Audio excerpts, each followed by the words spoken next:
Good morning dear student, welcome to the way of solution number 1 study channel of West Bengal. তো আমি তোমাদের Dalton sir. তোমরা এখন পাচ্ছ mixed GK class, GK dose 2.0 class number 20 20তম ক্লাসে সকলকে স্বাগত জানাই। এবং আমরা আজকের যদি রুটিন দেখি, এই রুটিন কিন্তু জুন মাস বরাবর ফলো করা হচ্ছে এবং প্রত্যেক ক্লাসের তোমরা নোটিফিকেশন বা লিংক আমাদের verified Telegram group the way of সলিউশনে পাচ্ছ।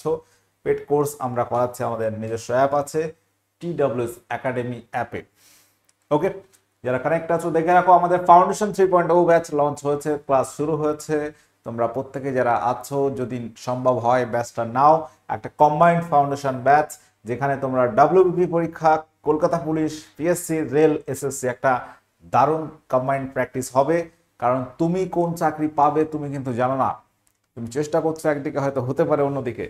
তাই না? একটা কম্বাইন্ড ব্যাচ কি হলো, তুমি সব পরীক্ষা দিতে পারছো এই ব্যাচে। আমরা সেই ফেসিলিটি রেখেছি, কারণ সব ব্যাচের একটা জেনারেল সাবজেক্ট রয়েছে, তার পাশাপাশি কিছু পিওয়াইকিউ আছে, একটা একটা পরীক্ষার এক একটা ধাঁচ আছে। তো সেইগুলোকে আমরা কভার করব, সেই অনুযায়ী কিন্তু ক্লাসগুলো তোমরা পাবে, ঠিক আছে? এবং এখানে প্রায় 350 ঘন্টার কাছাকাছি লাইভ ক্লাস থাকছে। একটা কমপ্লিট প্রিপারেশন তোমাদের আগামী পরীক্ষাগুলোর জন্য হবে। এবং এই ব্যাচ থেকেই আমরা আবার বিভিন্ন পার্টে ভাগ করেছি। যদি কেউ শুধু মনে হয় জিকে নিতে চাও, জিকে, রিজনিং, ম্যাথ, ইংরাজি 4টে পার্টে ভাগ আছে। যেটা খুশি তোমরা নিতে পারো। যদি কম্বাইন্ড নাও তাহলে আর আলাদা আলাদা ব্যাচ না, সবগুলো তুমি পেয়ে যাচ্ছ সেখানে। ওকে, এটা মাথায় রাখো। এবং আজকের প্রশ্ন আলোচনা আমরা শুরু করছি। রণথম্বর ব্যাঘ্র সংরক্ষণ কেন্দ্র এটি কোন রাজ্যে অবস্থিত? পশ্চিমবঙ্গের যদি ব্যাঘ্র সংরক্ষণ কেন্দ্র দেখো, সুন্দরবন টাইগার রিজার্ভ রয়েছে, বক্সা টাইগার রিজার্ভ রয়েছে, উল্লেখযোগ্য। তো এই রণথম্বর ব্যাঘ্র সংরক্ষণ কেন্দ্র আছে রাজস্থানে। গতকাল আমরা আলোচনা করছিলাম যে রামগড় বিজরি একটা টাইগার রিজার্ভ হচ্ছে রাজস্থানে। তো এই রণথম্বর এটাও কিন্তু একটা উল্লেখযোগ্য ব্যাঘ্র সংরক্ষণ কেন্দ্র। যদি বলো কোন রাজ্যে বাঘের সংখ্যা সব থেকে বেশি, সেটি কিন্তু মধ্যপ্রদেশ হবে। মধ্যপ্রদেশে উল্লেখযোগ্য রয়েছে কানহা ন্যাশনাল পার্ক, যেটা একটা ব্যাঘ্র সংরক্ষণ কেন্দ্র। ওকে, ভারত এবং নেপালের সীমানা নির্ধারণকারী নদী নিম্নের কোনটি? ভারত ও নেপালের সীমানা নির্ধারণকারী নদী এখানে কোনটি? সংকোশ, বালাসন, কালজানি, মেচি। সঠিক উত্তর কি হবে? সকলে সেশনটি লাইক করো, শেয়ার করো এবং শেষ পর্যন্ত কানেক্ট থাকো। বলো, ভারত এবং নেপালের সীমানা নির্ধারণ নদী হচ্ছে মেচি। অপশন ডি সঠিক উত্তর হয়ে যাবে। নিকট দৃষ্টি সম্পন্ন ত্রুটি ঠিক করা যাবে কোন লেন্স দ্বারা? উত্তল লেন্স, অবতল লেন্স, অভিসারী লেন্স এগুলি কোনটি নয়।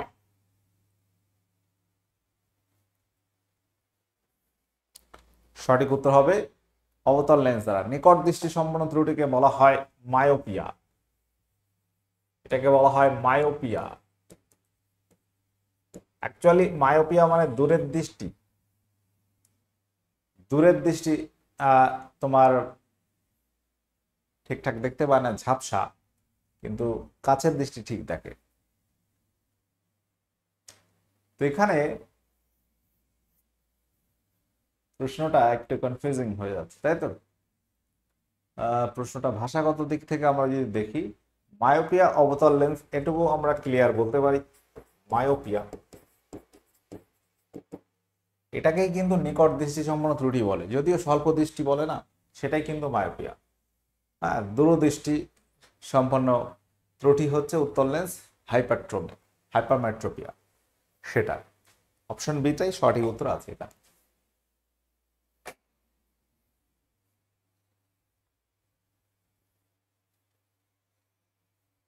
আধুনিক পর্যায় সারণীতে মৌলগুলোকে কিভাবে সাজানো হয়েছে?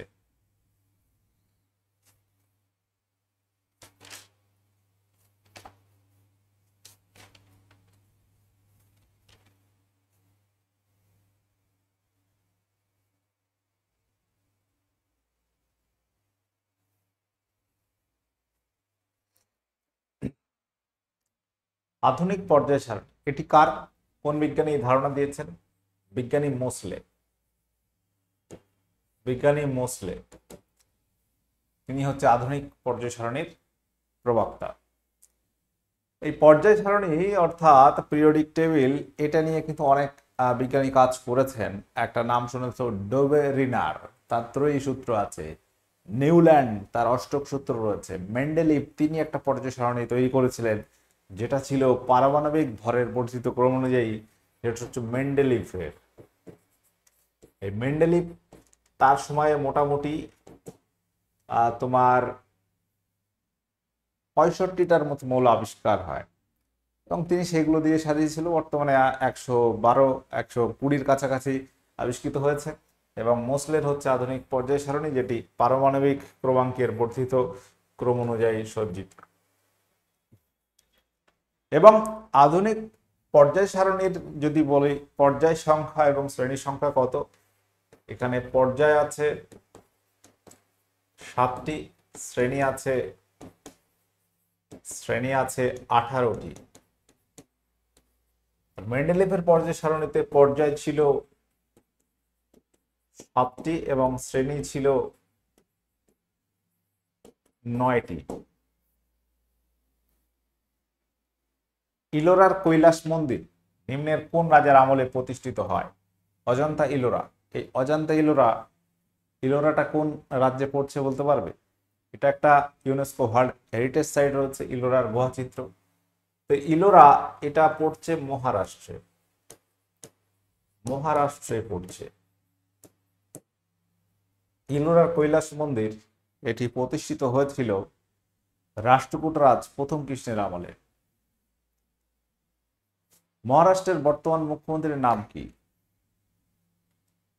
মহারাষ্ট্রের বর্তমান মুখ্যমন্ত্রীর নাম কি? দেবেন্দ্র ফডনবিস, উদ্ধব ঠাকরে, হেমন্ত সোরেন, একনাথ শিন্ডে। উত্তর হয়ে যাবে একনাথ শিন্ডে। নীতি আয়োগের বর্তমান সিইও পদে কে আছেন?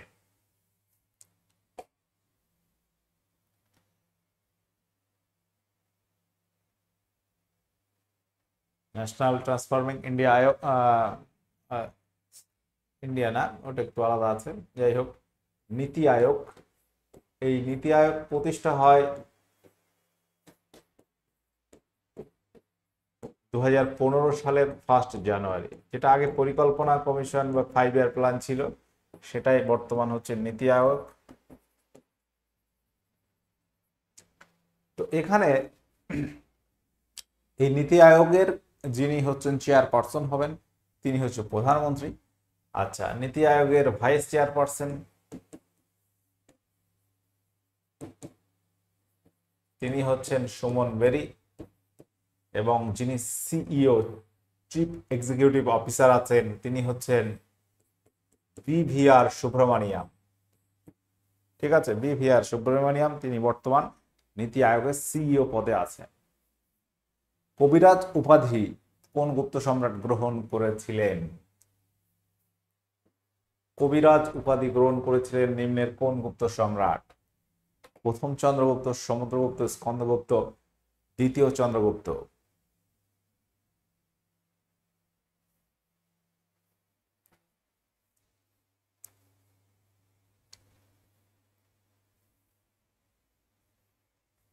উত্তর কি হবে? কবিরাজ উপাধি গ্রহণ করেছিল সেটি হচ্ছে সমুদ্রগুপ্ত। সমুদ্রগুপ্তকে আবারও একটা কথা বলা হয় যে ভারতের নেপোলিয়ান।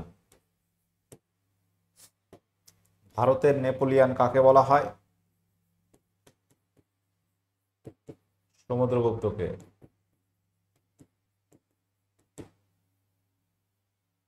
স্কন্দগুপ্তকে বলা হয় ভারতের রক্ষাকর্তা। দ্বিতীয় চন্দ্রগুপ্তকে বলা হয় শকারী, যিনি শকদের দমন করে শকারী উপাধি নেন। এই সমুদ্রগুপ্ত হচ্ছে গুপ্ত বংশের শ্রেষ্ঠ সম্রাট। গুপ্ত বংশের প্রতিষ্ঠাতা হচ্ছে শ্রীগুপ্ত। আচ্ছা, পজিট্রন কণাকে আবিষ্কার করেন? পজিট্রন একটা কণা যেটা একটা পরমাণুর অস্থায়ী কণার মধ্যে পড়ছে। পজিট্রন, যার ধর্ম অনেকটা পজিটিভ ইলেকট্রন, চার্জ হচ্ছে প্রোটনের সমান এবং ভর হচ্ছে ইলেকট্রনের সমান। পজিট্রন এই যে কণা, পজিট্রন, পাই, মেসন, আচ্ছা এগুলো হচ্ছে পজিট্রন কণা আবিষ্কার করেছেন বিজ্ঞানী কার্ল অ্যান্ডারসন 1932 সালে। বিজয়নগর রাজ্যের প্রতিষ্ঠাতা হলেন কে? বিজয়নগর রাজ্যটি গড়ে উঠেছিল 1337 সাল নাগাদ। এটি গড়ে ওঠে বা এটা দক্ষিণ ভারতে গড়ে উঠেছিল।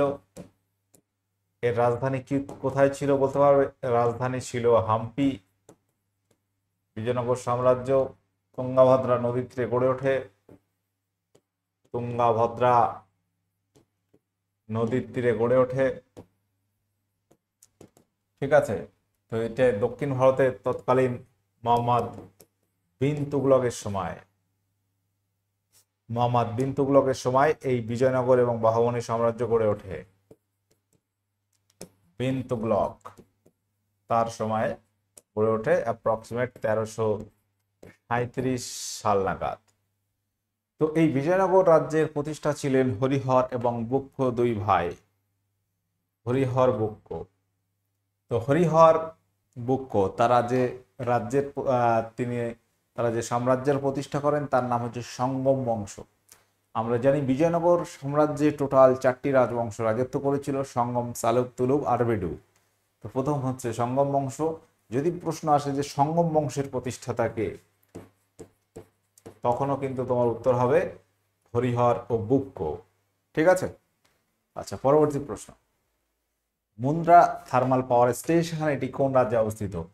মুন্দ্রা থার্মাল পাওয়ার স্টেশন এটি কোন রাজ্যে অবস্থিত? গুজরাট, ছত্তিশগড়, বিহার, মধ্যপ্রদেশ। অর্থাৎ মুন্দ্রা তাপবিদ্যুৎ কেন্দ্র এটি কোন রাজ্যে অবস্থিত? সঠিক উত্তর এখানে হয়ে যাবে অপশন এ, গুজরাট রাজ্যে অবস্থিত। ভারতবর্ষের যদি বৃহত্তম তাপবিদ্যুৎ কেন্দ্র বলো হুসেন সাগর, যেটা হচ্ছে হায়দ্রাবাদে আছে। আমাদের ওয়েস্ট বেঙ্গলে যদি দেখি মেজিয়া, বাঁকুড়ার মেজিয়া সব থেকে বেশি তাপবিদ্যুৎ উৎপাদন কেন্দ্র, সব থেকে বেশি মানে ক্যাপাসিটি আর কি। পশ্চিমবঙ্গের কোন অভয়ারণ্যে গন্ডার সংরক্ষণ করা হয়েছে? গন্ডার সংরক্ষণ করা হচ্ছে কোন কেন্দ্রে? উত্তর কি হবে? উত্তর হয়ে যাবে জলদাপাড়া অভয়ারণ্য, জলদাপাড়া ন্যাশনাল পার্ক, যেটি আছে আলিপুরদুয়ারে। সালোক সংশ্লেষের আলোক দশা সম্পন্ন হয় কোথায়? খুব ইম্পর্টেন্ট প্রশ্ন, পরীক্ষায় আসে প্রশ্নটি। সালোক সংশ্লেষ যেখানে সবুজ উদ্ভিদেরা সূর্যের উপস্থিতিতে খাদ্য তৈরি করছে, গ্লুকোজ তৈরি করে। তো এই সালোক সংশ্লেষ প্রক্রিয়াটা দুটো দশায় সম্পন্ন হয়, একটা আলোক দশা, একটা আলোক নিরপেক্ষ দশা বা অন্ধকার দশা। তো এই আলোক দশা যেটা আলোর উপস্থিতিতে হয়, এটি ক্লোরোপ্লাস্টের কোথায় হয়? গ্রানায় হয়। আর অন্ধকার দশা হবে কোথায়? স্ট্রোমায় হবে। অন্ধকার দশা, অন্ধকার দশা। ঠিক আছে। আচ্ছা, পুলিৎজার পুরস্কার প্রদান করে নিম্নের কোন দেশ? পুলিৎজার পুরস্কার প্রদান করে নিম্নের কোন দেশ? উত্তর কি হবে? পুলিৎজার পুরস্কার যেটা সাংবাদিকতা, সাহিত্য ইত্যাদি কিছু বিষয়ের উপর বেস করে দেওয়া হয়, বিশেষ করে সাংবাদিকতা, এই পুরস্কার প্রদান করে কোন দেশ?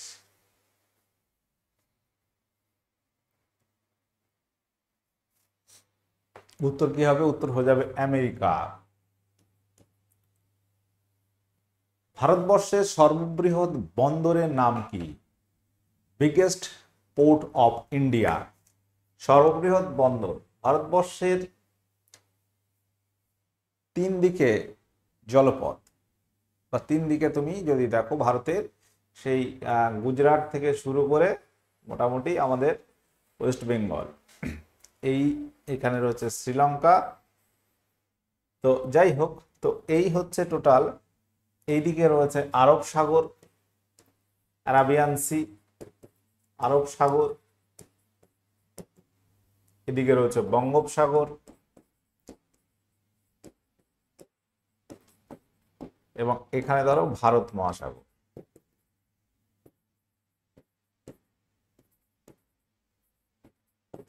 তিন দিকে হচ্ছে বিভিন্ন সাগর দ্বারা বেষ্টিত, যার কারণে প্রচুর বন্দর রয়েছে ভারতবর্ষে। ওয়েস্ট বেঙ্গলে কলকাতা পোর্ট রয়েছে, বিখ্যাত হলদিয়া পোর্ট রয়েছে।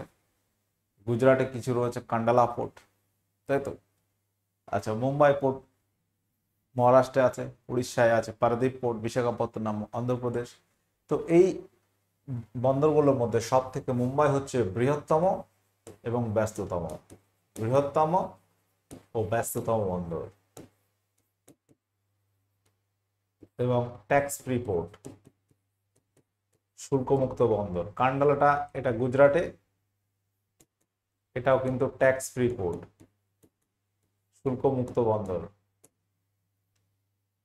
ওকে, বেগের পরিবর্তনের হারকে কি বলা হয়? বেগের পরিবর্তনের হারকে কি বলা হয়?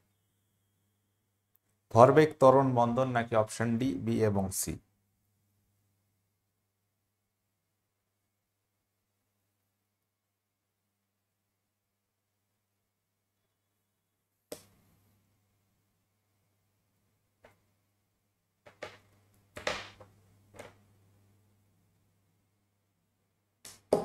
বেগের পরিবর্তনের হার, দেখো বেগ পরিবর্তন হয়, হতে পারে বেগ বাড়তে পারে বা বেগ কমতে পারে। তাহলে এখানে অপশন ডি হয়ে যাবে সঠিক উত্তর। বেগ বৃদ্ধির হারকে বলা হয় ত্বরণ, বেগ বৃদ্ধির হার।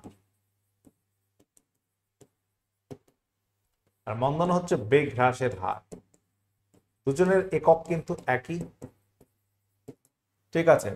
ত্বরণকে এবং মন্দনের মধ্যে সম্পর্ক হচ্ছে টোটাল বিপরীত। মন্দনকে বলা হয় ঋণাত্মক ত্বরণ, অর্থাৎ বেগ হ্রাস পাচ্ছে। তুমি যখন কোথাও যাচ্ছ বেগটা বাড়াচ্ছ, ধীরে ধীরে বেগটা বাড়াচ্ছ, আর যখন চলে এসছো প্রায় কাছাকাছি থেমে যাচ্ছে, আস্তে আস্তে তুমি গাড়িটা থামানোর চেষ্টা করছো, বেগটা ধীরে ধীরে কমাচ্ছ। এই যে বেগের পরিবর্তন হচ্ছে সময়ের সাপেক্ষে, তো এই হতে পারে বৃদ্ধি, হতে পারে কম। তাহলে অপশন এখানে ডি, যেটা বি এবং সি দুটোই সঠিক আছে। তাহলে বেগের পরিবর্তনের হার যেটা মন্দন ত্বরণ উভয় হতে পারে। যদি অপশন শুধু ত্বরণ থাকতো তাহলে ত্বরণ করতাম, অপশন শুধু মন্দন থাকলে মন্দন করতাম, ঠিক আছে। পরিবর্তন যদি বলা হয়, ঋণাত্মক বৃদ্ধির হারকে কি বলা হয়? মন্দন। আর ধনাত্মক বৃদ্ধির হারকে ত্বরণ। এর একক কি হবে? ত্বরণের একক কি? Metre per second square. অর্থাৎ বেগ মানে হচ্ছে তোমার, বেগ মানে হচ্ছে মিটার পার সেকেন্ড, বা ত্বরণ বাই সময়। তুমি বেগকে আবার ভাগ করছো সময় দিয়ে, বেগ বৃদ্ধির হার, তাহলে একক হয়ে যাচ্ছে মিটার পার সেকেন্ড, বা তুমি বলতে পারো সেন্টিমিটার পার সেকেন্ড স্কোয়ার। দুটোই কিন্তু স্কোয়ার আসছে, ঠিক আছে। ত্বরণ মন্দন একক একই হবে। কোন পাল রাজা বিক্রমশীল উপাধি গ্রহণ করেন? বলতে পারবে? কোন পাল রাজা বিক্রমশীল উপাধি নিয়েছিলেন এবং বিক্রমশীলা বিহার প্রতিষ্ঠা করেছিল কে? সেটা হচ্ছে পাল রাজা ধর্মপাল, ঠিক আছে। সোমপুর বিহার প্রতিষ্ঠা করেন, সেটাও ধর্মপাল। বিক্রমশীলা বিহার, সোমপুর বিহার দুটোই ধর্মপাল প্রতিষ্ঠা করেন। পাল বংশের প্রতিষ্ঠাতা হচ্ছে গোপাল এবং শ্রেষ্ঠ রাজা বলা হয় দেবপালকে। ভাইয়াচারী বন্দোবস্ত চালু হয় নিম্নের কোথায়? দেখো পশ্চিমবঙ্গে বা বাংলায় আমরা যদি দেখি, একশালা বন্দোবস্ত, পাঁচশালা বন্দোবস্ত, 10 শালা বন্দোবস্ত, চিরস্থায়ী বন্দোবস্ত, এই নামে বেশ কিছু ব্যবস্থা চালু হয়েছিল। ভাইয়াচারী ব্যবস্থা, যে ভাইয়াচারী বন্দোবস্ত, এটি চালু হয় পাঞ্জাবে। কোথায় হয়? পাঞ্জাবে। অপশন বি এখানে সঠিক উত্তর আছে। তোমরা কমেন্ট করে জানাবে এটি কবে চালু হয়েছিল, ঠিক আছে। রাতওয়ারি বন্দোবস্ত চালু হয় তামিলনাড়ু, দক্ষিণ ভারতে। নিম্নলিখিত কোন রিটটি ব্যক্তিগত স্বাধীনতার নিশ্চয়তা করে? এটা তোমরা পারবে। হেবিয়াস কর্পাস, যেটাকে বলা হয় সশরীরে হাজির হওয়া। ভারতবর্ষের কোনো ব্যক্তির যদি মৌলিক অধিকার খর্ব হয়, তিনি হাইকোর্ট 226 ধারা, সুপ্রিম কোর্ট 32 নম্বর ধারা অনুযায়ী মামলা করতে পারে এবং সেখানে হাইকোর্ট বা আদালত 5টি রিট জারি করতে পারে। 5টি রিটের মধ্যে একটা হেবিয়াস কর্পাস, ম্যান্ডামাস, সার্টিওরি, কুয়ারন্টো এবং প্রোহিবিশন, এই 5টি রিট দিয়ে বিচার করা হয়। তো প্রথম হচ্ছে হেবিয়াস কর্পাস, সশরীরে হাজির করা, সেটা হচ্ছে অপশন বি, ব্যক্তিগত স্বাধীনতার নিশ্চয়তা করে। সাহিত্য, সংস্কৃতি এবং শিক্ষার উন্নতির জন্য প্রত্যেক বছর 1,00,000 টাকা বরাদ্দ হয় কোন সনদ আইনে? দেখো প্রশ্নটা আমরা আলোচনা করেছিলাম হয়তো 2-1 দিন আগে এরকম, সেটা বলেছিলাম খ্রিস্টান মিশনারিরা কবে প্রবেশের সুযোগ পায়। এই প্রশ্নটা খুব ইম্পর্টেন্ট। এটা হচ্ছে দ্বিতীয় সনদ আইন কত সালে? দ্বিতীয় চার্টার অ্যাক্ট 1813 সালে পরীক্ষা আসে প্রশ্নটা, ওই জন্য আমরা আলোচনা করলাম আবারও। আচ্ছা, এখানে ফাউন্ডেশন 3.0 ব্যাচের কথা প্রথমেই বলেছি, আর বলছি না। যদি নেওয়ার ইচ্ছা হয় অবশ্যই নিয়ে নেবে দ্রুত, এবং 70% অফ কয়েকদিনের জন্য তোমরা পাচ্ছ। 1800 টাকা পে করছো, সেখানে তুমি একটা ফুল 5 মাসের ব্যাচ লাইভ ক্লাস পাবে এবং ভ্যালিডিটি 1 বছর পাবে। তোমার মোটামুটি একবার এই ফাউন্ডেশন নিলে চলতে থাকবে 1 বছর প্রস্তুতি, তুমি নির্দ্বিধায় যে কোনো পরীক্ষা পাস করতে পারবে যদি যেভাবে পড়ানো হবে সেভাবে তুমি পড়ো আর কি, মনে রাখতে হবে। আচ্ছা, শামুকের গমন অঙ্গের নাম কি? শামুক একটা প্রাণী। শামুক, এটাকে আমরা বেন্থস বলি, তাই তো? মানে বাস্তুতান্ত্রিক দিক থেকে এটাকে বলা হয় বেন্থস, একটা জলীয় বাস্তুতন্ত্র। শামুকের অবস্থান জলের তলদেশে। শামুক হচ্ছে মোলাস্কা পর্বের একটা প্রাণী এবং এর গমনাঙ্গের নাম হচ্ছে মাংসল পথ। কি হবে? মাংসল পথ হচ্ছে গমনাঙ্গ। যদি বলো হাইড্রার্কি, কর্ষিকা, অ্যামিবা, ক্ষণপথ, ঠিক আছে, ইত্যাদি উল্লেখযোগ্য আর কি। গরমকালে ফ্যানের হাওয়া আরামপ্রদ হয় কারণ কি? গরমকালে ফ্যানের হাওয়া আরামপ্রদ হয় কারণ কি?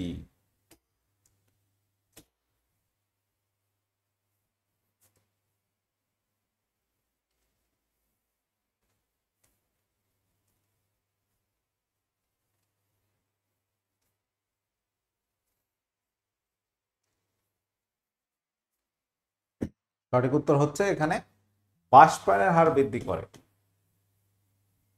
তোমার শরীরে যদি ঘাম হয় এবং তখন যদি ফ্যানের হাওয়ায় বসো, দেখবে ঘাম শুকিয়ে গেছে, অর্থাৎ বাষ্পায়ন হয়েছে, এবং বাষ্পায়নের সময় যে লিমতাপটা তোমার শরীর থেকে নিয়েছে আর কি। তো সেই সেই জন্য ঠান্ডা অনুভূতি বা শীতল অনুভূতি হবে এবং যেটা তোমার আরামপ্রদ হয়। বলো জাপানের মুদ্রার নাম কি? জাপানের মুদ্রার নাম কি? দিনার, দিরহাম, ইয়েন, ওন। জাপান একটা দেশ এশিয়ার। জাপানের রাজধানী হচ্ছে টোকিও। জাপানকে কি বলা হয়? উদীয়মান সূর্যের দেশ। জাপানকে বলা হয় উদীয়মান সূর্যের দেশ বা ভূমিকম্পের দেশ। জাপান খুব উল্লেখযোগ্য একটা দেশ, এবং যেখানে আমরা যদি দেখি এখানে কিন্তু 2020 সালে অলিম্পিক হয়েছিল। পরেরটা হচ্ছে 21-এর টোকিও অলিম্পিক। টোকিও হচ্ছে রাজধানী। তো এর মুদ্রার নাম হচ্ছে ইয়েন। ওন হচ্ছে কোরিয়ান মুদ্রা, কোরিয়া। দিরহাম হচ্ছে ইউনাইটেড আরব এমিরেটিস।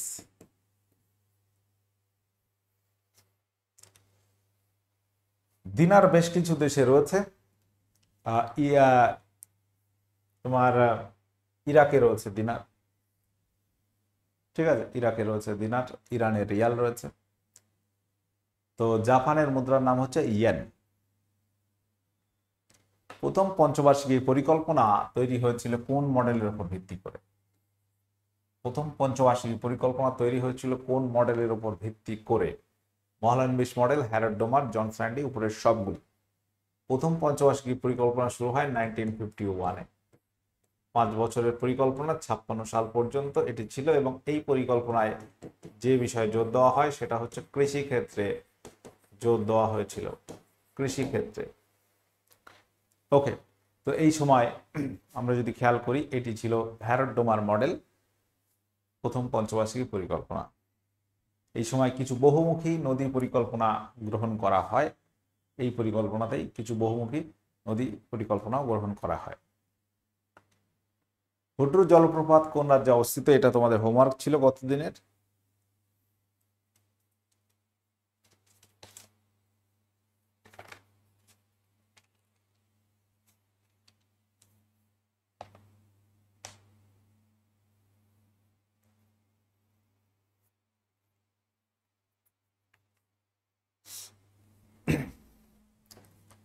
এটি আছে ঝাড়খণ্ডে। হুড্রু জলপ্রপাত সুবর্ণরেখা নদীর উপর অবস্থিত। সুবর্ণরেখা নদীর উপরে এই জলপ্রপাতটি অবস্থিত, যেটি ঝাড়খণ্ড রাজ্যে পড়ছে। ঠিক আছে। আচ্ছা, এবার তোমাদের হোমওয়ার্ক আছে, এটা সুন্দরবনের আতঙ্কের নদী বলা হয় কোনটিকে, এটা তোমরা হোমওয়ার্ক করবে। তো আজকের ক্লাসের 26 কোশ্চেন এখানে এন্ড হচ্ছে। তোমরা কে কত পেয়েছো একটু কমেন্টে লিখে দিও, এবং তোমরা নিজেদের একটা খাতা করো যেখানে একটা একটা করে প্রত্যেক সেটে কত স্কোর আসছে। তুমি 4টে সেট পরে তুমি ক্যালকুলেশন করো, 4 25 100 কত পাচ্ছ। ঠিক আছে। তো তুমি তোমার জায়গার অবস্থানটা বুঝতে পারবে, জিকে অবস্থানটা কোথায় আছো। জিকে দেখে তো ম্যাথ হবে না, তো জিকে এই পজিশনটা কোথায় দেখতে হবে। তারপর ম্যাথ চেক করো, ইংরেজি চেক করো, রিজনিং চেক করো, দেন তুমি তোমার জায়গাটা তুমি বুঝতে পারছো। ঠিক আছে। তো আমাদের ফ্রি ক্লাস দুটি চ্যানেলে করানো হয়, the way of solution, TWS academy. যারা নতুন আছো সাবস্ক্রাইব করো, নোটিফিকেশন অল করো, এবং TWS একাডেমি অ্যাপ আমাদের প্লে স্টোরে পাচ্ছ TWS একাডেমি অ্যাপ, যেখানে আমরা পেড কোর্স করাচ্ছি। বিভিন্ন পরীক্ষার ব্যাচ রয়েছে, রেলের ব্যাচ স্পেশাল আছে, ইঞ্জিনিয়ারিং ফাউন্ডেশন 3 সব রকম পরীক্ষার প্রস্তুতির ব্যাচ। যদি ভর্তি হওয়ার এটাই ভর্তি হয়ে যাও, তাহলে তোমাদের একটা দারুণ প্রস্তুতি হবে এবং তোমরা রেডি হয়ে থাকতে পারবে। ঠিক আছে। সকলে ভালো থাকো, সুস্থ থাকো। আমরা আজকের ক্লাস এখানে এন্ড করব। তো সবচেয়ে বড় কথা হচ্ছে তোমাকে ধৈর্য ধরে পড়তে থাকা। ঠিক আছে। এই যে সিচুয়েশন, তুমি বেশি উত্তেজিত হলে হবে না এবং পড়াশোনা ছেড়ে দিলে হবে না। পরীক্ষা হয়তো একটু পরে হচ্ছে, তার মানে এই না তুমি পড়াশোনা স্টপ করে দিলে। তুমি পড়তে থাকো, রেডি হয়ে থাকো।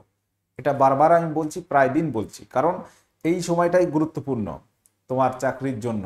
কারণ এই যে সময়গুলো যদি বেরিয়ে যায় তুমি আর ফিরে পাচ্ছ না।